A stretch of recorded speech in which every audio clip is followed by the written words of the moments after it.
Welcome, Pewter Report readers, viewers, and listeners, to a brand new edition of the Pewter Report podcast, energized by Celsius, the official energy drink of pewterreport.com. It is a Wednesday edition of the show. Happy Juneteenth, and hello to all the Pewter people that are filing into the chat as we get today going. Very fun topic is on the docket. I know yesterday we talked about where the Bucs are stacked on offense. We'll talk about where they're stacked on defense tomorrow on Thursday's show. But today, we have something a little bit different as we are going to be revisiting the Bucs' best and worst offseason moves, ones that they've made this offseason that we like or maybe weren't fans of. And we'll also take a look back at some of the moves the Bucs made last year. Now that we've seen it play out on the field, what worked, what didn't work, what should we be giving a round of applause to Jason Light for? And what can we maybe give a thumbs down or at least go, maybe they shouldn't have done that. But nonetheless, it's going to be a great show because I'm your host, Matt Matera, and joined with me, one of my favorite people in the world representing USF. You mess with the bull, you got the horns. It is Josh Capo. Josh, how we doing this afternoon? I'm wonderful, Matt. Always happy to be on here with you and really excited about today's topic because it's kind of right up my wheelhouse, evaluating what happens before the season starts, the season after the season. Yeah, I mean, we're all about analyzation and looking steps ahead. That's why you're our cap guru / genius. And you're also responsible for this topic. You came up with this great idea, and I like great ideas. I'm a huge fan of them. So thank you for coming up with this. Very excited to talk about it. And what I think is fun, as Shaggy says, JQ and Matty D. I like it. That could be a little buddy cop show, something like that. As Nathan also says, hiya, Josh. Good to see you on the Buccaneers. But what I think makes this fun for a couple of reasons, but one of them being that there's a lot of overlap between first-year signings last year. The Bucs went, this worked out. We like this. Let's bring them back next season. And I think the first guy, we'd be remiss if he wasn't the first guy to bring up because he falls in line with both this year's arguably biggest offseason signing and last year made the biggest headlines. That's, of course, Baker Mayfield. It's crazy to look at a whole year now, Josh. Last year, Baker signs a 1-year, $4 million deal, a lot of incentives in there, trying to revive his career. The Bucs kind of were like John Travolta in Pulp Fiction when he's kind of looking around like, what's going on? We don't have our quarterback anymore. Who's going to be our quarterback? They clearly didn't have all the trust in the world in Kyle Trask, or they at least want to push Kyle Trask by bringing in a veteran player, going with Baker Mayfield, and the rest is history. Baker wins the starting job, throws 28 touchdowns, over 4,000 yards, just 10 interceptions. The Bucs win 9 games in the regular season, capture another NFC South championship, go to the second round of the playoffs, got a big playoff win against the Eagles. Baker goes to the Pro Bowl, wins Pro Bowl MVP, and then he gets a nice, shiny $100 million contract to remain with Tampa Bay. So, Josh, I think it's safe to say this was a heck of a signing last year by the Buccaneers. And then fast forward to this year, are you happy with the deal that Baker Mayfield got, and what are your overall thoughts about Baker baking in Tampa Bay once again? Yeah, I think it was a great option for the Bucs last year, and I think he was probably one of 2 options they could have gone with this year, right? And he was the more logical one just because he had been in-house. And let's not forget, he was a part of a team that went to the divisional, round of the playoffs and held their own against a Detroit Lions team on the road. So do I like the deal? Last year's deal obviously was phenomenal because they got steal bargain. Everything. $4.5 million, I think, after all of his incentives and everything. It was like $7 to $8 million. It was probably one of the best bargains in all of football last year, potentially in the running for the best free agent signing of last year. You fast forward to this year, he's getting 8 times what they signed him for last year. And while I think the APY was a little bit higher than what I originally thought that he would come in at, and where I wish the Bucks would have been able to sign Baker, not by much higher, but a little bit. What I think was very impressive by the team is that they were able to kind of hedge their bets. They can walk away from Yeah. Baker's contract after this upcoming year on a 1 year, basically $40 million contract, which is really close to what the franchise tag would have been. But now they have basically 2 option years, right? For what it could be a 2 year, $60 million deal if they walked away after 2025, or if he completes the entire contract, it's 3 for 100. So I think that it satisfies all the parties involved. It's low risk, just in terms of beyond year one, and that it rewards what was a solid season by Baker and helped create what's becoming this kind of new mid-tier quarterback contract market that Geno Smith started the year prior. Yeah. And then a lot of people look at it, and we just did an article on this about ESPN's Seth Walder, kind of evaluating all of the different off seasons for all the 32 teams in the NFL, and he described the Mayfield signing as the move that he didn't like the most, or like the least out of what the Bucs did. And I kind of posed it as this: well, what would you have had them do? There weren't a ton of other options for a team that, again, went a couple rounds into the playoffs, so they're not just going to punt when the NFC South is still kind of down. They have a very good of winning the division again. So what were your options? They weren't going to find anybody in the draft. 6 quarterbacks went before pick 13. And then the next Rattler didn't go till the 5th round. So there were no viable options in the draft for somebody to take over for Baker. And then you look around free agency, there was really only one other starting quarterback available, and that was Kirk Cousins, which would have required a much larger investment, $90 million guaranteed. Can't get out of the contract for at least 2 years. And the Bucs didn't have as much financial flexibility as the Falcons did. So look at all of that, and Baker really was the most logical option. And to be able to walk away from the contract after 1 year, if everything goes south, which I don't think it will, that's a really kind of a best of both worlds. So I think that the signing was a good one. I think I would put it in the good category of best and worst. Yeah, because it's fantastic for last year. It's at least good for now. And then, of course, we can reevaluate it at another time.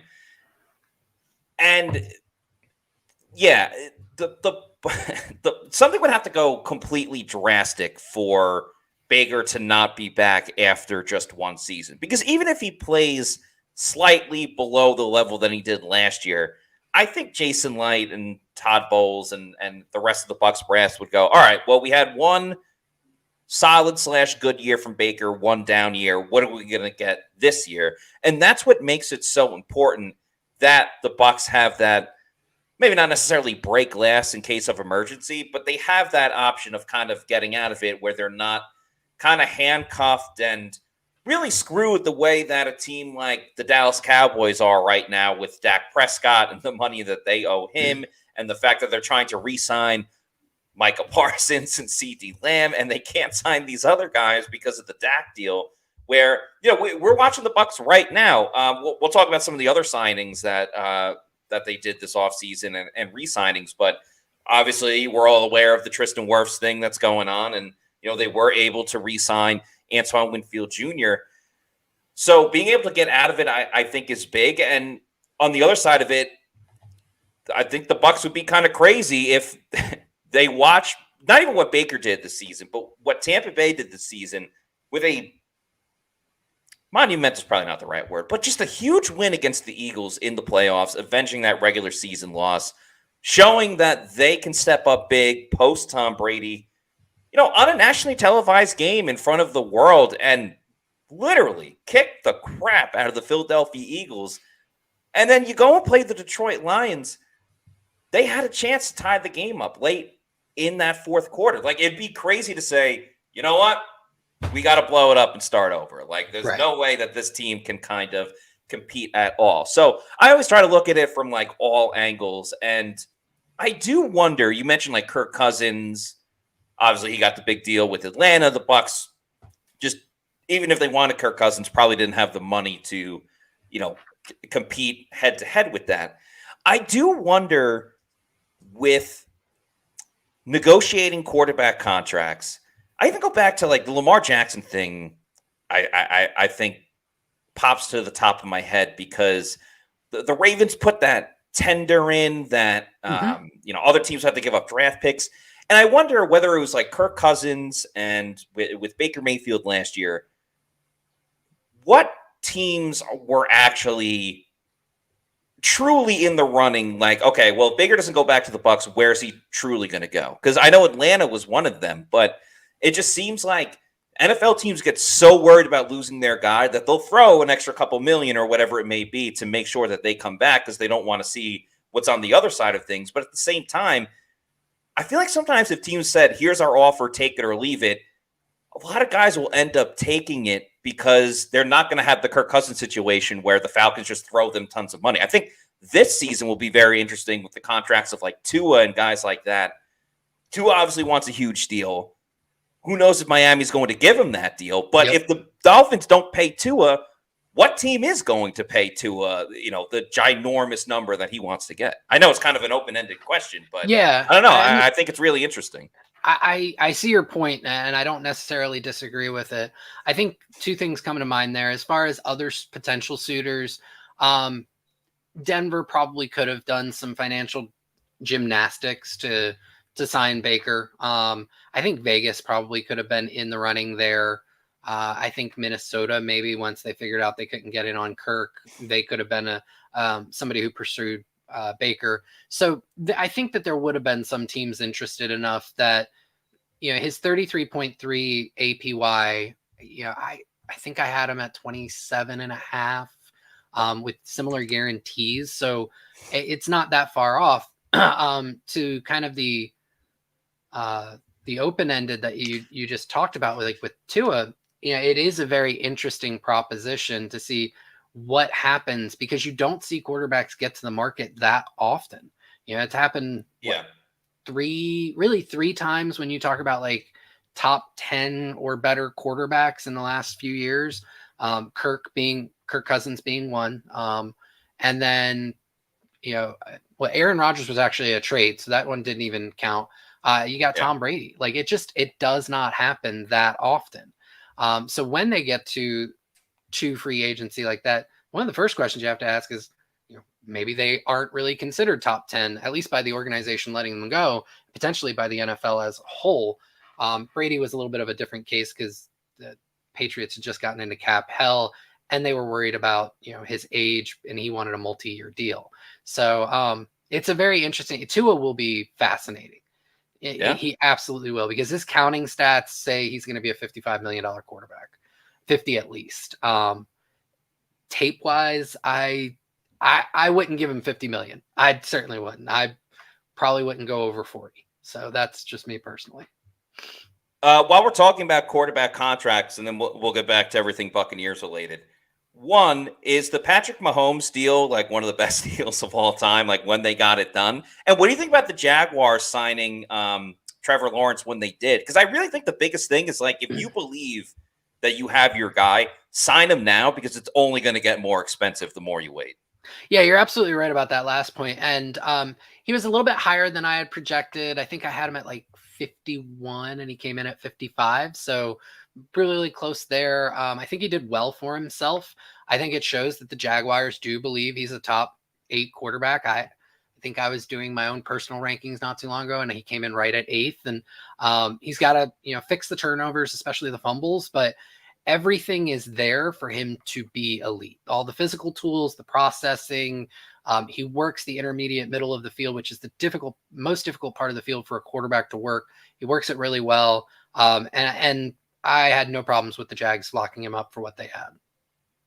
Yeah, I think it made a lot of sense. I know people kind of go, "Oh, that number," and look what he did last year. But yeah, you're betting on the future. So, whether it's Lawrence, Justin Herbert, obviously, people tend to feel really hot and bothered about Justin Herbert one way or another. But yeah, you're betting on the potential and the talent and things they've already seen. So yeah, I had no issue with the Jacksonville signing of Trevor Lawrence, and of course the Bucs will see Trevor Lawrence in August when there is a joint training camp practice, because who knows in the preseason game whether or not he'll play, but they'll get to see him fully healthy this time. I don't think he was 100%, obviously, when the Bucs and Jags played against each other last season on, I believe that was on Christmas Eve, or right around Christmas and Christmas Eve. Awesome game for the Bucs. It was a shellacking for sure, but yeah, that'll be fun for training camp when it arrives. Sticking with this offseason, Josh, what was your favorite move that the Bucs have made? Whether it was, obviously the draft we can get into as well, but whether it's drafting a player, a re-signing, or a new free agent signing, your thoughts?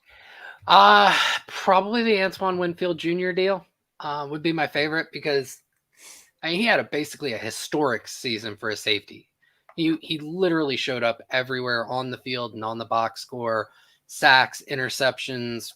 Was it like 6 forced fumbles, including 2 at the goal line that players should have had walk-in touchdowns. 1 saved a game.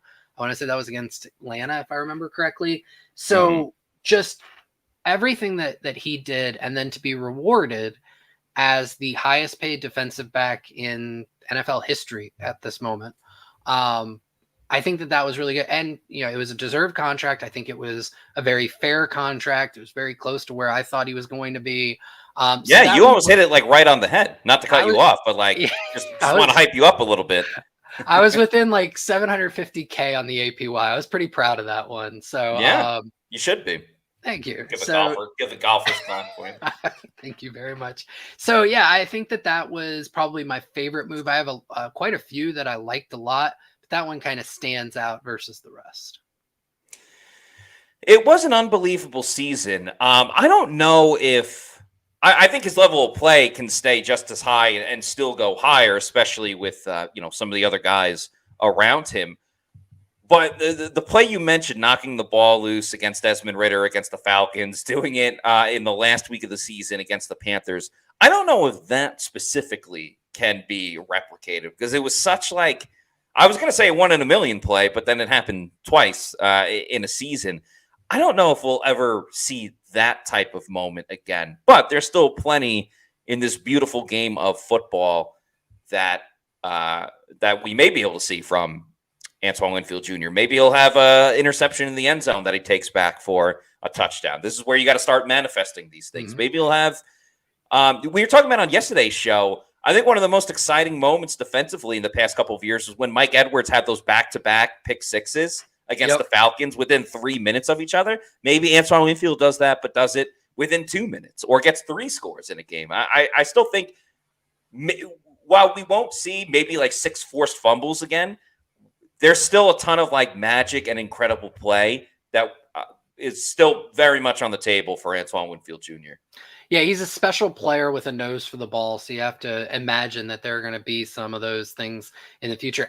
You also have to imagine that every single opposing offense, the week that they have the Bucs, is going to be preaching goal line ball security, doing drills. Just watch out for Winfield. He's going to come out of nowhere. Yeah, it's like the Malcolm Butler play in the Super Bowl, and then Winfield Part 1 and Winfield Part 2. I love it.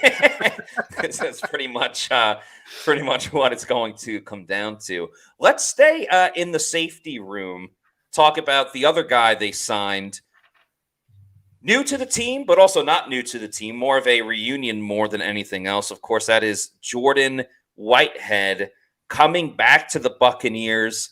A little bit older, not too old, of course, but wiser, and picked up some new skills, as the kids like to say, after spending a little time in New York / New Jersey with the Jets, backing into more coverage, things of that nature. Josh, your thought about the contract for Jordan Whitehead, the signing of him, his fit on the defense, and really just kind of looking at the moves the Bucs made outside of re-signing their own guys, which of course we'll talk about. This was probably the headliner in terms of new faces, even though he's been with Tampa before. Probably the biggest name in terms of a new signing by the Bucs this offseason. Yeah, the Bucs got him for 2 years, $9 million. I think only 4.5 of it's guaranteed, which is his entire salary this year.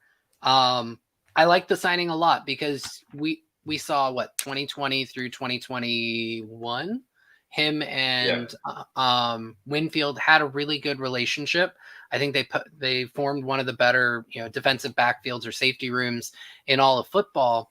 And then, like you said, Whitehead's kind of gone out and proven he can probably do a little bit more than what he was asked to do his first go around with the Bucs, which was largely just play box safety. In New York, he was much more kind of back as part of a too high shell, play a lot of cover 2, a lot of cover 4, and did really well with it. Multiple interceptions. I think, if I remember correctly, he had a 3 interception game against Buffalo week 1 of week 1 last year. Yeah. Mm-hmm. I know that was a bittersweet week for you because the Whitehead, that must have been great. But then what happened with Aaron Rodgers was obviously very unfortunate. But I think that could mean that there's a smaller evolution of Todd Bowles' defense. It was interesting because in 2022, the year after Whitehead left, the Bucs actually ran a lot more too high when they replaced him with Mike Edwards and tried to go to a little bit more of that cover 2, cover 4. It's possible that you see a little bit more of it this year with Whitehead being trusted to run, a half field deep zone. And he's shown that he can do that well while still having those really cool box skills. And I think when you've seen what Antoine Winfield, he can do it all in any spot on the field, which is amazing. He's actually a really great run defending safety himself, despite being a little undersized. He works so well in the box and near the line of scrimmage. Now you can kind of interchange the two and move them all around, especially with Tyke Smith also probably being involved in this defense, especially in nickel packages. It creates a lot of versatility, a lot of variability. And with Todd Bowles, because he likes to throw things from all sorts of angles, I think that him combined with the drafting of Tyke Smith could help elevate this defense and create more turnovers. Yeah, I think with Tyke Smith, what I like the most is the just natural instincts that you kind of already see, whether you're watching the tape or to a degree what I've seen at practice. And I get it, no physicality, they're not wearing pads and stuff, but some guys you can just feel, so you can see it, you can feel it, you can sense it. And I'm getting those senses with Tyke Smith. I'm not comparing him to this guy, but in terms of being able to read, adjust, and adapt quickly, gives a little feel of Ed Reed. I'm not saying he's like Ed Reed. I'm not saying he's going to take the ball away a ton. We'll see who's more physical and things of that nature. But I like the natural instinct of Tyke Smith. So what I was going to ask you next, kind of to bring it with Jordan Whitehead, you kind of answered it when talking about Whitehead. It sounds like the biggest impact with the return of Whitehead, which obviously Smith plays a part in, Tyke Smith, is that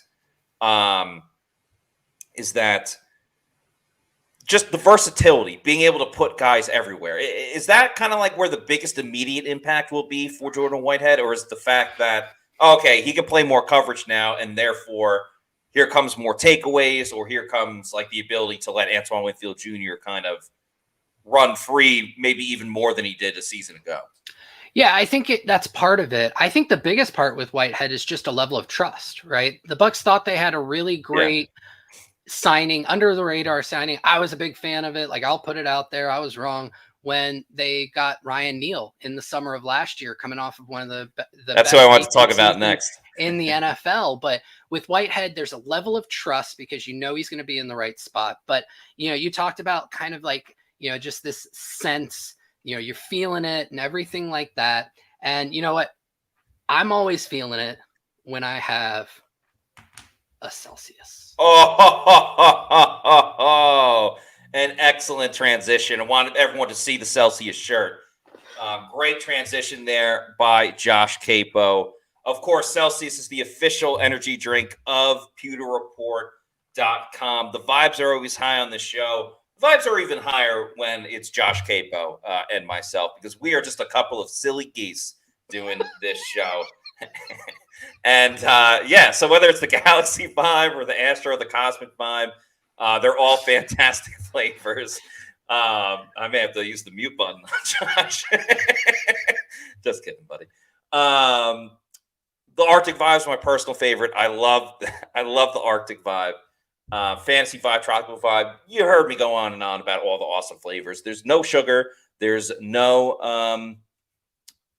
better way to start your day really than with the Celsius. You can substitute coffee for it. So if you need to know where to find a Celsius energy drink, go to the Celsius store locator on your website. Punch in your address and tell you the closest location where you can pick one up. Could be a Walmart, 7-Eleven, health and fitness store, or could be your bodega. Bodega. That was good. And once you keep going to your bodega, you love Celsius and you want more. That's when you go over to Amazon, click on the subscribe and save. And I recommend getting that variety pack because variety is the spice of life.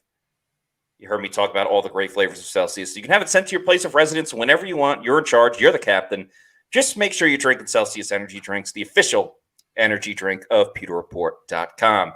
Yeah, I kind of want to put a bow on the safety discussion with one that didn't work out last year, and that was Ryan Neal. You kind of already talked about him. I think a lot of us were high on Ryan Neal. We were kind of surprised why the Seahawks made him available after putting a tender on him in the first place. And then by the end of the year, we kind of understood why Seattle decided to rescind that tender for Ryan Neal. On paper, it seemed like it could have worked. It just his style of play complementing what Antoine Winfield Jr. does. But, I mean, Ryan Neal's biggest contribution to the Bucs last season was when they asked him not to play safety and play linebacker instead in that game where I think Levante was out and KJ Britt got hurt early on. The first Lions game that was in Tampa, the Creamsicle game, I think really left a bitter taste in every Bucs fan's mouth when Ryan Neal was responsible for some big plays and never really made too many other splash plays to kind of counteract that. He made one tackle on 4th and short. I believe that was against the Eagles, but Yep. It wasn't really enough to counterbalance everything else that kind of went wrong. So listen, you're never going to be 100% with these signings. There's probably going to be a signing or two this year that doesn't pan out, but Ryan Neal, unfortunately, that one kind of sticks out from last year's crop more than others. Yeah, and I think the important thing to note also is like you're talking about the worst, probably the worst move of last offseason, and it was like a vet minimum deal, right? Like I mean, it was less than $2 million if I remember correctly. So you want your misses because no team's ever going to be a 100%. No GM's ever going to be perfect in the draft. No GM's ever going to be perfect with their signings. So you really want to make sure that when you miss small, right? You don't want to miss big on a giant contract. I know a lot of people talk about like probably the biggest miss recently for Jason Light was Russell Gage, with but and injuries kind of were half not to cut you off, but injuries were kind of half the battle in that one. Well, it was the entirety because he was actually pretty good on the field when he had an opportunity to get on the field and his hamstrings allowed him to. But the thing with Russell Gage, like he had no prior injury history. This wasn't something like you talk about guys that were signed where you're like, oh, it probably won't work out because they can't stay on the field. Julio Jones, Akeem Hicks. Those guys had missed a lot of time heading in. And to the Bucs' credit on those, they were both, very small almost vet minimum deals. Ryan Neal was $1.2 million. So if your worst signing is you lost out on $1.2 million, that's not a bad, like in the grand scheme of things, a bad signing. And we can talk about like one of the best moves of this offseason is not giving Devin White $100 million.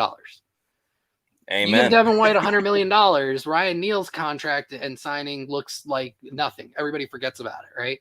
So I think that's the important thing is not every deal is going to work out. You want to make sure that the ones that don't are the small ones, right? Probably the worst thing with Ryan Neal was Todd Bowles waited too long to pull the plug on him. All right, is that on the front office? Is that on the coaching staff?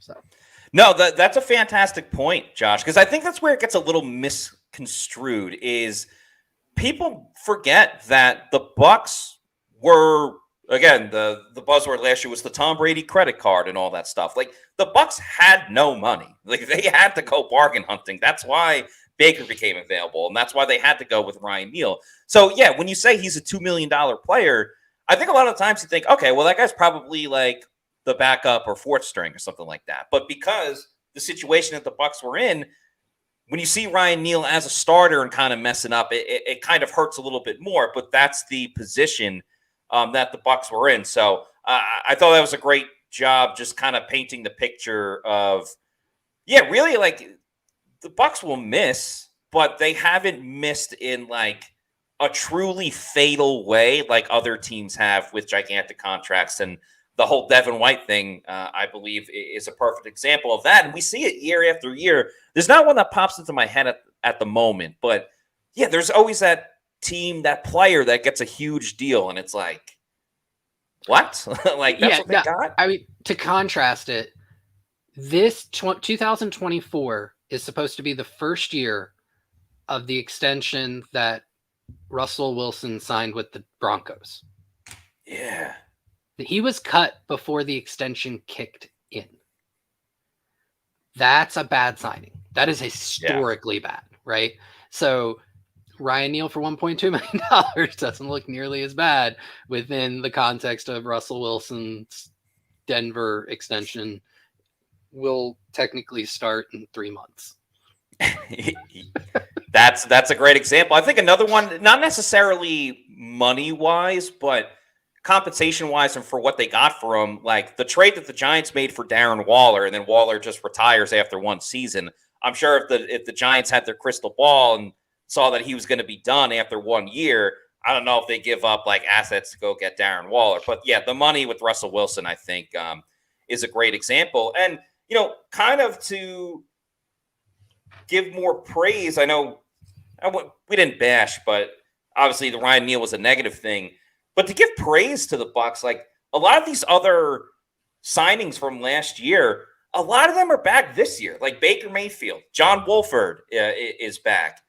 Obviously, Levante David, the Bucs will keep re-signing for as long as he wants to keep playing football. But even like, you know, Greg Gaines turned into a solid rotation guy that is back this year, and low risk and a good reward for the Bucs because there were times he had to step in. Even Chase Edmonds, who's probably your third string running back. There are a number of guys that you sign on a 1-year deal. Not all of them come back. I think the fact that Chase Edmonds has returned, while he's probably not going to have the biggest impact on Tampa Bay this year, at least from a production standpoint. Or how about that other Chase? Yes, I was going to get that as well. Besides Ryan Neal and David Moore, I know there's a couple of other like re-signs, like Pat O'Connor's not back, Aaron Thinney's not back, but like kind of new guys they signed this year. Only Ryan Neal and David Moore aren't back. And David Moore, if Dave Canales doesn't go to Carolina, there's a good chance that David Moore is returning to Tampa Bay. But yeah, I think arguably outside of Baker Mayfield, one of the best signings that the Bucs made last season, continuing into this year, is Chase Money Mother effing McLaughlin, because that guy was absolutely nails for the Tampa Bay Buccaneers last season. Josh, I almost considered putting Chase McLaughlin when we did our PR roundtable. I almost considered having McLaughlin as the guy to make the Pro Bowl. The only problem is there's only one spot with kickers in the Pro Bowl. You're either AFC or NFC. But I mean, what he did last year, that was a bargain for the Buccaneers, and hopefully he can keep it up because I know he missed the one kick in the playoff game. But I mean, the guy was as automatic as you could really ask for in the largely marred history of kickers for the Bucs. Yeah, I mean, it was historic from a team perspective. I mean, he was over 90% accurate. He's hitting from 55 multiple times. He extended the offense in a way that his predecessor, Ryan Suckup, didn't. And he was a 1 year, like $1 million guy. Like they basically just took a flyer on him because he hadn't performed at that level to that point in his career. So that was, again, you're kind of starting to keep count of all these guys that the Bucs brought in. Almost all of them hit, 75th percentile outcomes or better. McLaughlin's, you would have to call that a 95th percentile outcome, if not a 99th percentile outcome for him. But just about every one of those moves worked as well as you could hope, or a little bit better, with the exception of Neal. So I thought last offseason was really solid. And then you look at the rookies that they brought in last year, and so many of them contributed, right? Trey Palmer became the wide receiver 3 and had a little bit of an up and down season, but I think the arrow is pointing up on him, and he's apparently looked very good in camp so far. You also had Cody Malk, who I think the arrow is up on him. His Pro Football Focus grades don't necessarily show it, but he was getting better right around till week 13, 14, where I think he hit a rookie wall, because previously he hadn't played that much just in college at North Dakota State. And you could see, and again, all accounts, he's put on a lot of muscle. He looks great. He's really kind of filling out that guard profile. So you had a lot of rookies who were contributing. Yaya Diaby earned a starting role towards the end of the season. Just did an article on him, and kind of how towards the end of the season, you could see, I want to say his pressure rate in the first 8 weeks of the season was like 5%. And then like the back half of the year, it was over 12%, which is closer to where you want it to be, 14% or better. So a lot of the rookies kind of showing up. You had undrafted free agents helping out, like Chris Isian and Rakim Jarrett. So I thought it was a really good offseason that's kind of turned the trajectory of this franchise from where people thought it was. And then kind of going back to Chase McLaughlin, bringing it back around, then the Bucs go and re-sign him this year. And, 3 years, $12 million isn't nothing. 3 years, $12.3 million. But the Bucs signed Ryan Suckup to 3 years, $12 million in 2021, back when the salary cap was $200 million. Now you're getting McLaughlin, who's just as accurate, if maybe not more accurate based on last season, with a much bigger leg, with a salary cap that's 25% higher than it was. And he only gets an extra $300,000 over the life of the deal. That's a hell of a signing for Jason Light and Mike Greenberg and the team. So, kudos to them. I think that they brought back the right players and they let the right players go. And talk about some of the gutsy kicks with the game on the line that McLaughlin made. And I understand like a 51-yard field goal today is different than it was certainly 10 years ago, but even like 5 years ago. But like even to start the season, that Minnesota game, like he had a big kick late in that game. Fast forward all the way to the last game of the season, of the regular season. Would they win that game? 9-0? It wasn't the offense that was it wasn't the offense really balling out. It was Money McLaughlin hitting some important kicks. And throughout the year, he was asked to make 57-yarders, 60-yarders, things like that, which are really difficult to do. And that just makes the offense so much more confident. Not that you go in saying like, hey, man, we can mess up and we're good. Like, that's not exactly what they're looking for. But to know once you cross midfield, like, all right, we're at least getting some kind of points on the board is so, so important, especially last year, just with the changing of the guard, essentially, with Brady retiring. Baker comes in, Dave Canales, now Liam Cohen. There's a lot of just uneasiness because you can't really put your finger on anything and how it's going to work. How is Mike Evans going to gel with Baker Mayfield and Chris Godwin and all that stuff? So, yeah, Money McLaughlin was really big, especially early on, kind of soothing things over until the offense truly found its rhythm.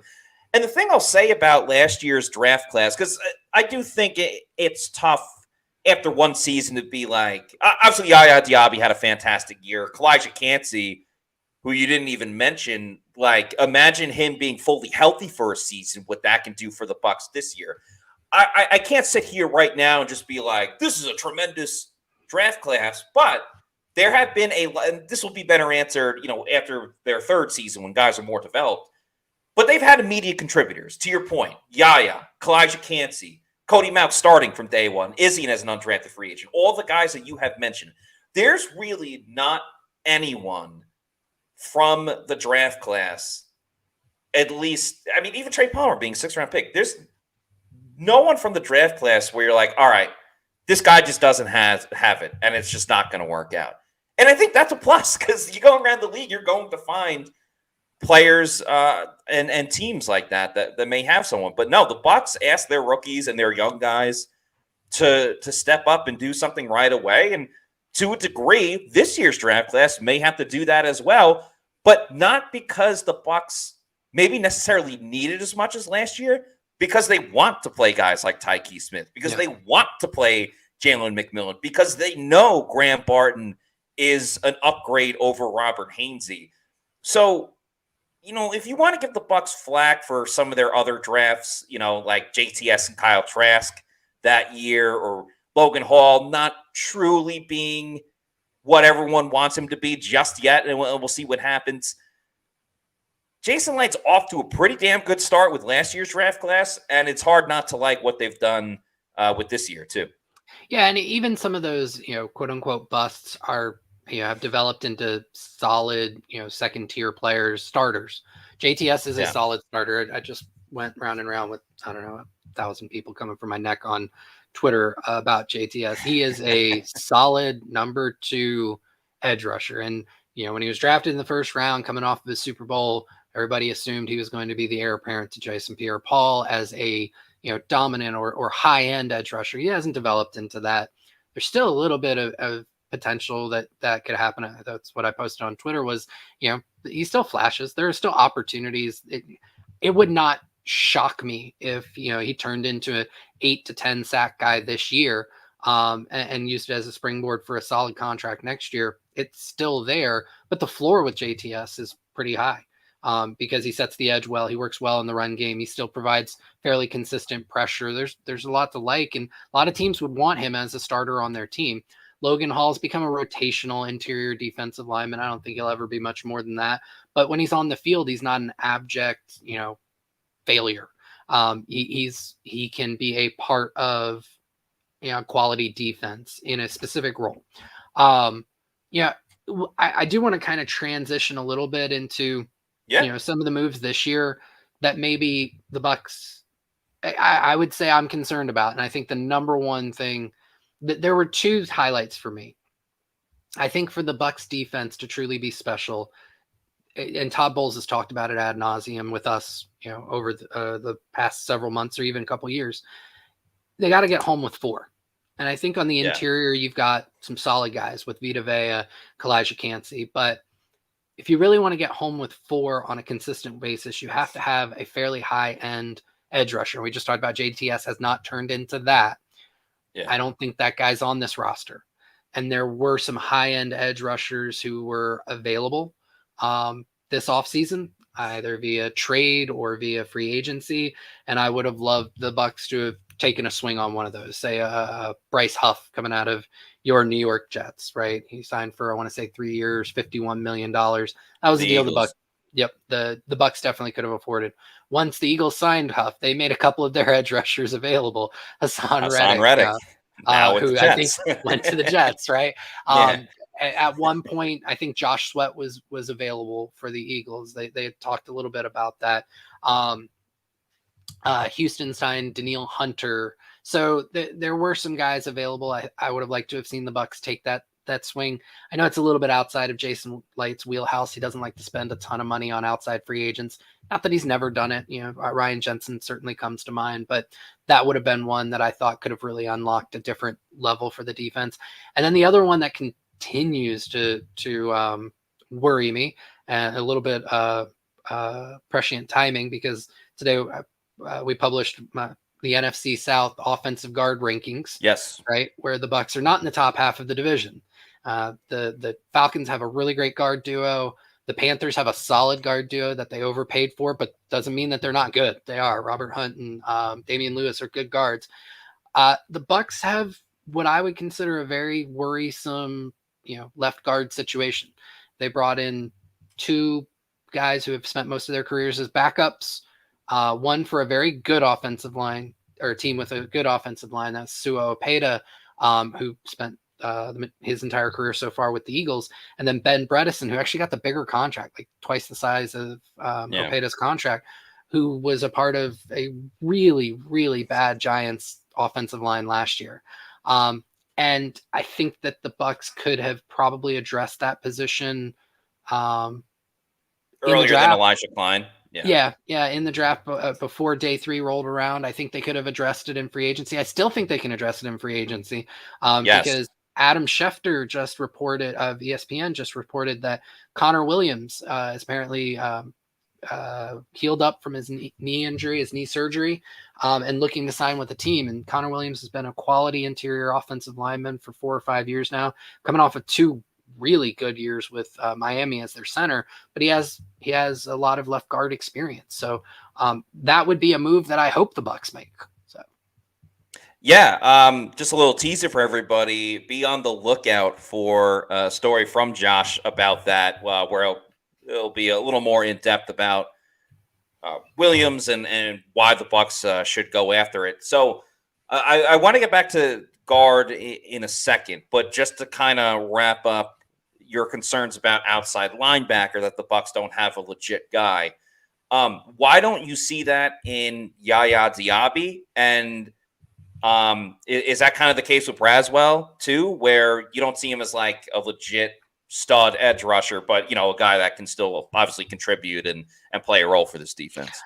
Yeah, I think with Yaya Diaby, there's certainly some upside with him, but he was an older draft prospect. He had a solid first season, but again, you look at like his consistent pressure rates, they weren't fantastic. They were actually lower than Joe Tryon-Shoyinka. He definitely finished a few more plays, but a great edge rusher isn't a guy who just gets you 10 sacks a season or really 8 plus sacks, because if you're depending on a guy for just 8 plays a year, then you're not really depending on him, right? It's about that consistent pressure and then the sacks to go along with it. And there was, some improvement towards the end of last year, but he's just still very limited in how he wins, right? It's kind of a bull rush. And then towards the end of last year, he really developed a lot of faith in his rip move to help him kind of get tackles off of him as he got around the arc. But he still lacks some bend. He doesn't win outside as much as you'd like, and he doesn't really have an inside move right now. So to be a high-end edge rusher, those are some qualities that you definitely have to have, because you're not going to win through the center of most offensive tackles' chest on a consistent basis. Yeah. They've got too good of an anchor. They're too good at their job of just keeping you out of their frame, right?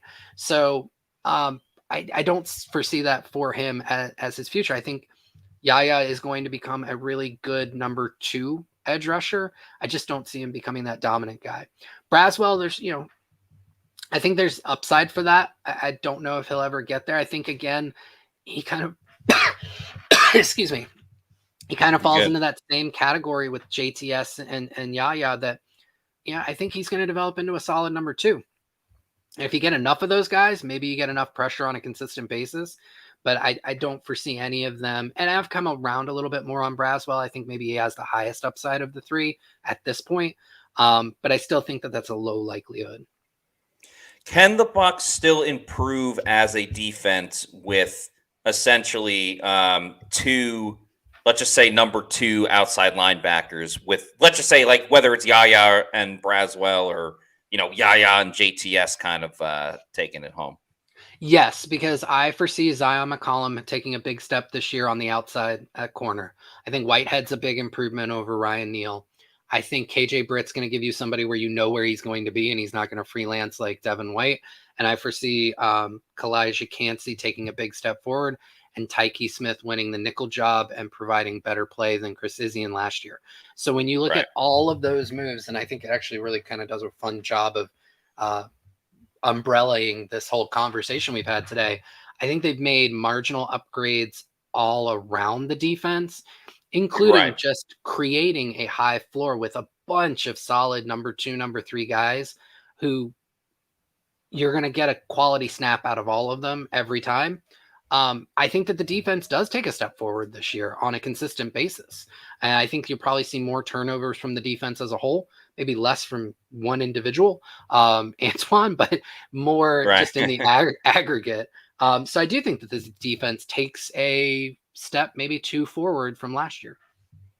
Yeah, I agree. I think the secondary kind of just filling up any of the holes that may have been a weakness before the offseason began, I think will be most important. We're going to get back to that discussion about the offensive guard in just a moment. But first, let's talk about our friend Christopher Lugo over at Bay Area Modern Medical Center.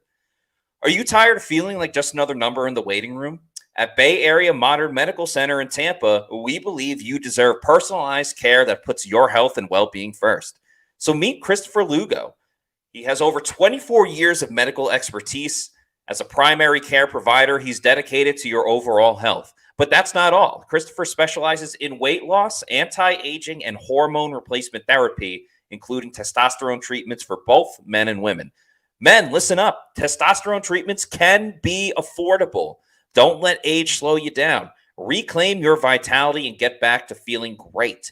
Turn back on the clock with a consultation at Bay Area Modern Medical Center today. You can visit BAMMC.com to explore their range of testosterone and weight loss treatments. Here's the difference. Christopher practices concierge medicine. That means no more waiting rooms, no rushing through appointments. Imagine having a doctor who takes the time to go over your extensive lab results, discusses your diet and exercise plan, and provides personalized vitamin and supplement recommendations to optimize your health. That's exactly what Christopher Lugo does. And there's also same-day appointments available for your convenience. But don't just take our word for it. Peter reports Scott Reynolds is a very satisfied patient and can't recommend Bay Area Modern Medical Center enough. Ready to experience healthcare that revolves around you? Book your appointment today at BAMMC.com. Call them at 844-789-2266. That's 844-789-2266. Bay Area Modern Medical Center, where your health is our priority.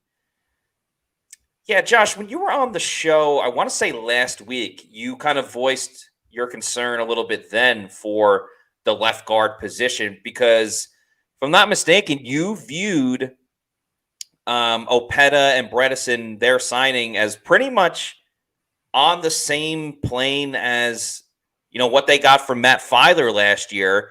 And I think you might have even said that it's kind of a downgrade from what Filer was a year ago. Yeah.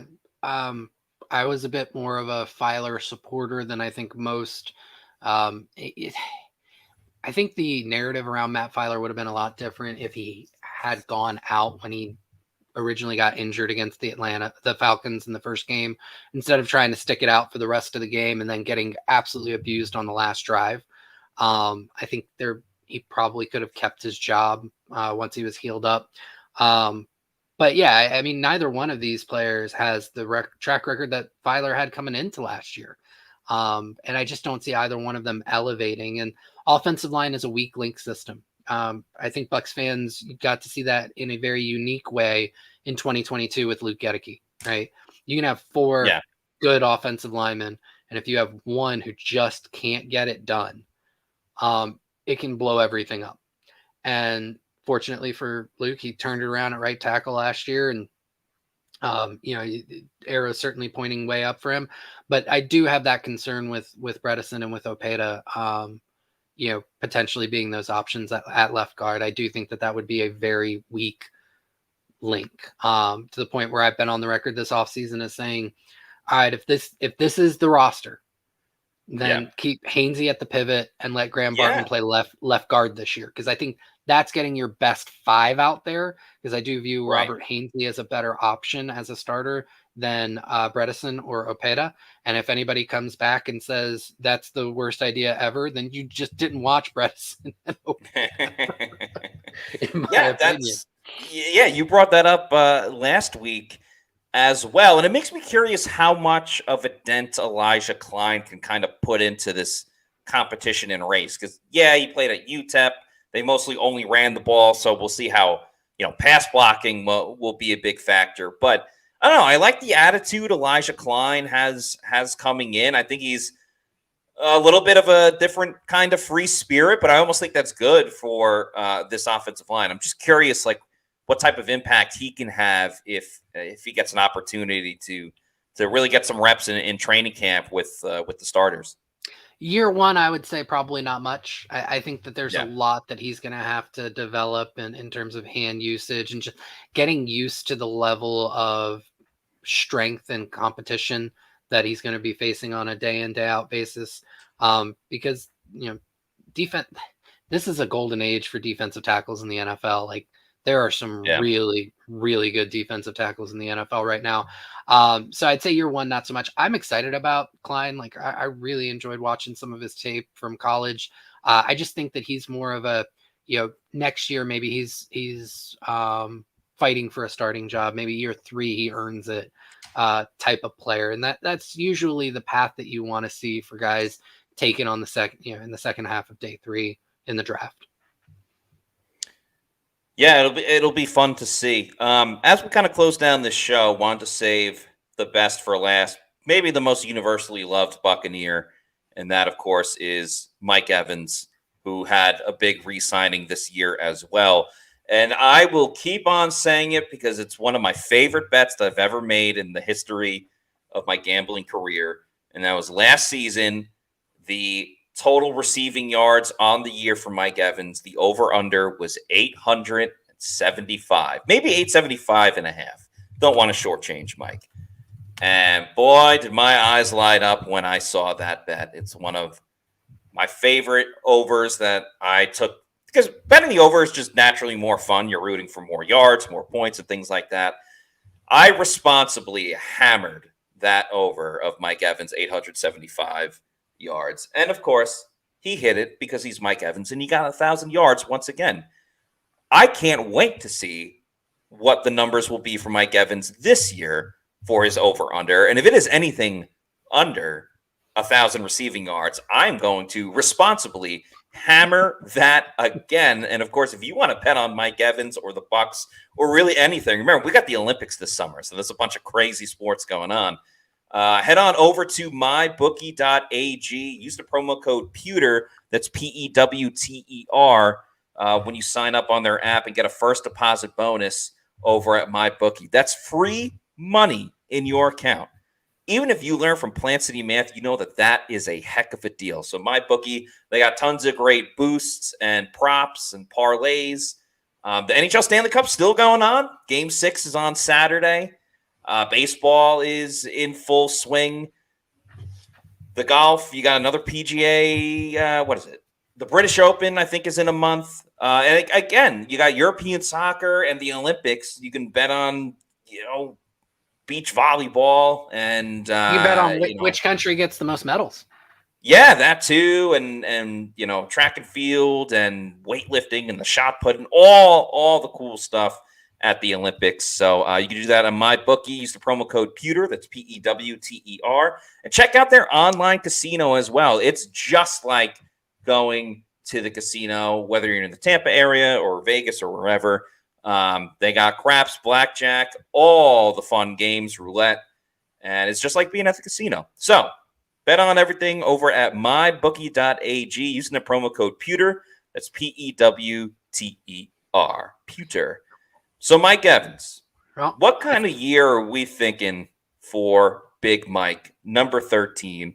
Does he continue the consecutive seasons of 1,000 receiving yards? Because it is a different offensive coordinator with Liam Cohen. Yeah. But it's also Mike Evans. So, your thoughts about the deal and obviously Mike Evans being back with the Bucs? Yeah, I thought the deal was great. I think Mike left money on the table, and I think you kind of saw that from the basically once it came out, kind of how it happened that him and his agent were set to test the free agent waters, and then Mike just kind of had a change of heart and called him and said, "Let's just get the deal done." I think that became even more apparent that the Bucs got a discount on Mike, and not that he didn't get a bad contract, right? 2 years, what was it? $41 million, because you saw a bunch of receivers either getting extensions or signing after that. for 25, 28, 30, 3 million, and Justin Jefferson just set the market at 35 million a year. So I think that it was an incredible deal, and I love the length of it, 2 years. I think it's perfect for both parties. As far as the season, I do want to start by saying I think, Matt, you took enough of the odds makers' money that they're starting to wise up to you, because I did just take a quick look, and I don't think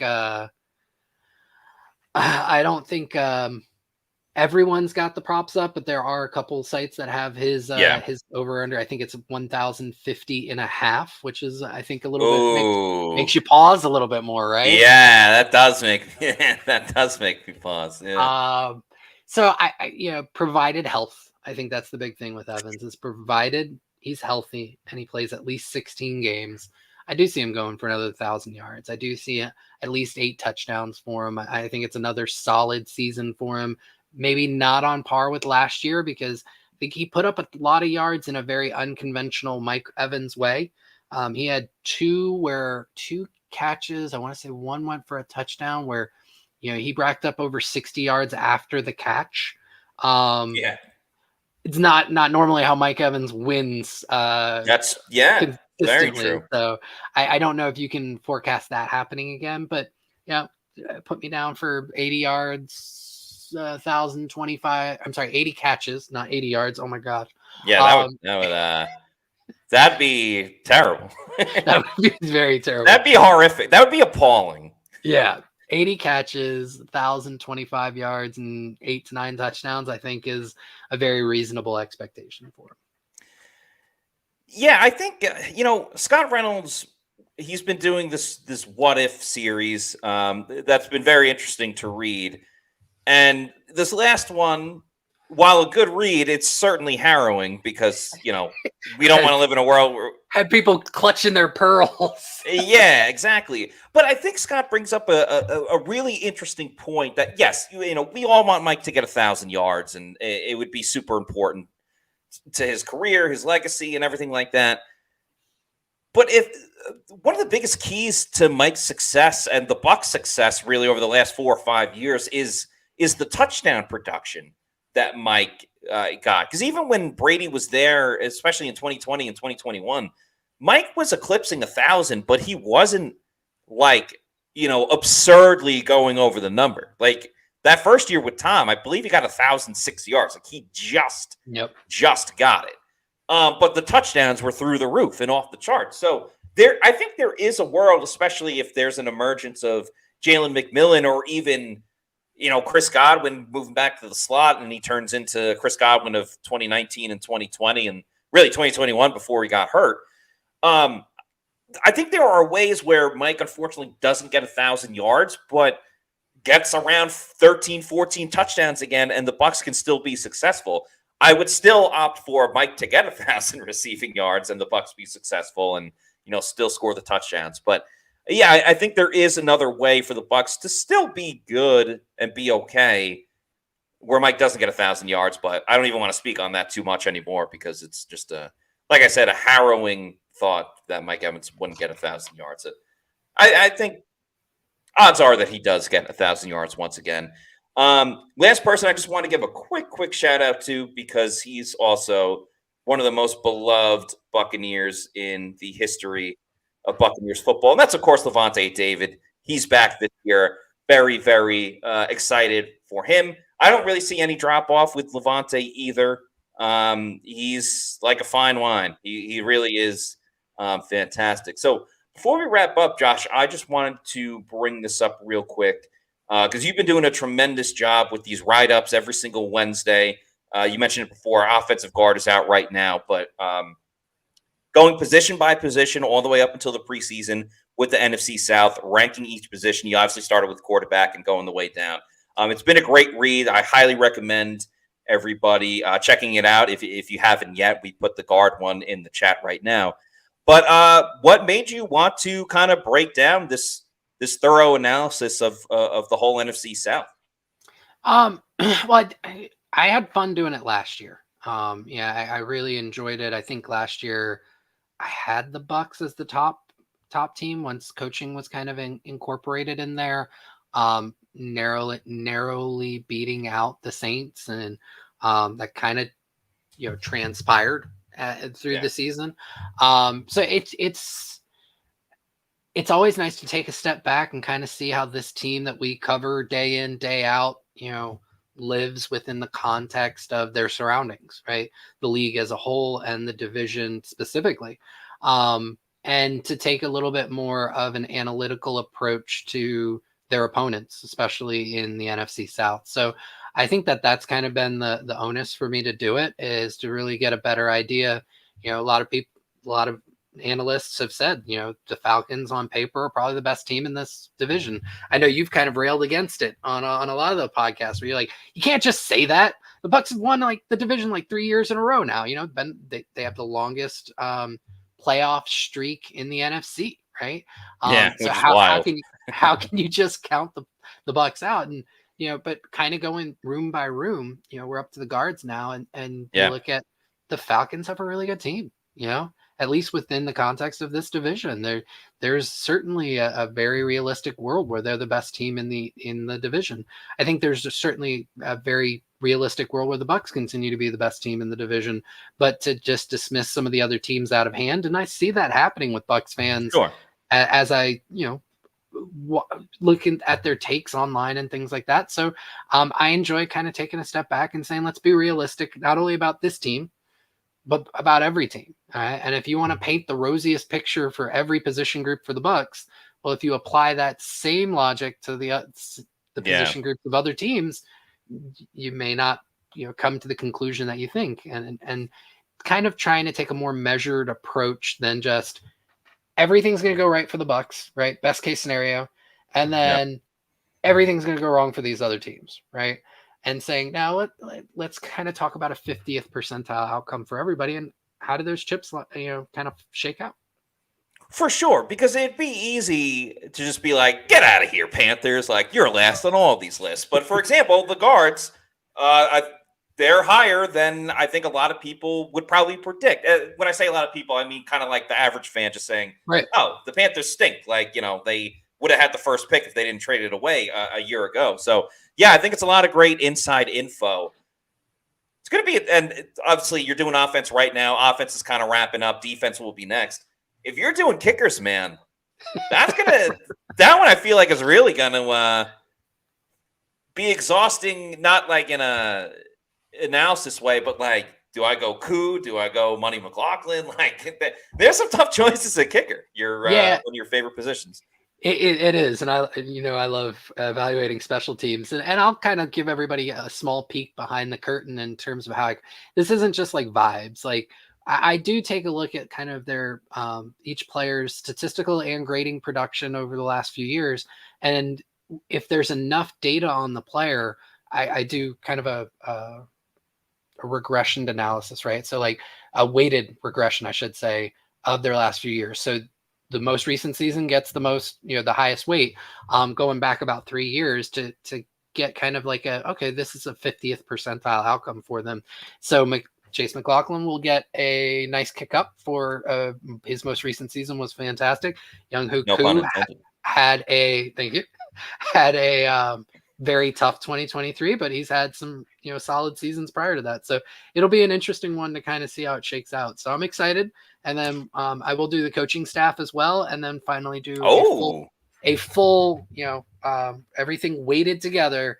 This is my take on the NFC South in terms of best roster or best organization, I guess you could say, to worst. Yeah, I'm very excited to check all of it out once the final product is done. And yeah, it comes out every single Wednesday, so you guys can put it on your calendars. So yeah, it was a great read, and I just want to make it more public for those that maybe didn't know about it. So yeah, that is awesome. Josh is awesome. It would also be amazing and fantastic if you followed us on all of our social media on X, Facebook, and Instagram. We are at Pewter Report. Our YouTube channel is Pewter Report TV. Please like and subscribe to our YouTube channels. We try to get those subscribers up. We do the podcast 4 times a week. Tons of videos and clips from practice and press conferences. We'll have more opinion videos during the next couple weeks when the Bucs are off anyway. So there will still be content. coming out. That's on our Pewter Report TV YouTube channel. Please leave a comment on this as well. So that's going to do it for us on today's episode. We'll be back tomorrow at 4 p.m. talking about where the Bucs are most stacked on the defensive side of the football. So another great show tomorrow on Thursday. So until then, for Josh Capo, I'm Matt Matera saying thanks everybody for watching, and we'll see you tomorrow for another edition of the Pewter Report podcast. Peace out. Out.